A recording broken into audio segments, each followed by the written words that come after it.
من ذا الذي يقرض الله قرضا حسنا فيضاعفه له وله أجر کریم۔ سورۃ البقرہ آیت نمبر 245، یہی الفاظ شروع میں پڑھے، من ذا الذی یقرض اللہ قرضا حسنا فیضاعفہ لہ اضعافا کثیرا،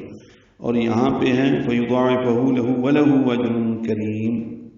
اور اسی سورہ میں آیت نمبر 18 میں قرضا حسنا یضاعف پڑھیں گے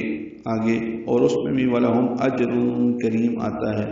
تو یہ غلطی یہاں پہ ہو سکتی ہیں۔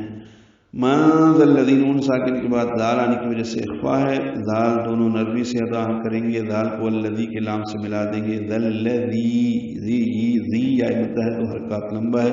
یقرض میں قاف پر ہے اور اس پہ قلقلہ ہے، را باریک ہے، ضاد موٹا پڑیں گے، حروف مستعلیہ میں سے ہے،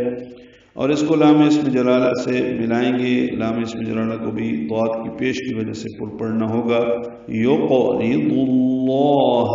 ہاں پر زبر ادا کریں، قرضاً میں قاف را ضاد پر ہیں، تنوین کے بعد حا آنے کی وجہ سے اظہار ہے، قرضاً حسنا،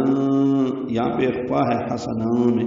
آگے حسنا یضاعف آئے گا، وہاں پہ ادغام ہوگا، یہاں پہ اخفا ہے حسنا فیضاعفہ، فا یا جلدی اور معروف پڑھیں گے، ضاد کو پر پڑھیں گے، دو حلقات لمبا کریں گے، آخر میں ہو الٹا پیش مد صلہ ہے، پھر لہو لام باریک ہے، ہو مد صلہ ہے، پھر ولہو لام باریک، ہو مد صلہ، یہاں پہ کبرا ہے کیونکہ اس کے بعد آگے حمزہ آگے ہے، ولہو اجر، آگے حمزہ آنے کی وجہ سے اس پہ مد آئی ہے، مد منفصل بھی کہتے ہیں، اجر جیم ساکن پہ قلقلہ ہے، را پر ہے، تنوین کے بعد کاف آنے کی وجہ سے یہاں پہ اخفا ہے، اجر کریم، کاف را باریک ہیں، را کو لمبا کریں گے، میم ساکن پہ اظہار ہوگا، فَيُضَاعِفَهُ لَهُ وَلَهُ أَجْرٌ کریم۔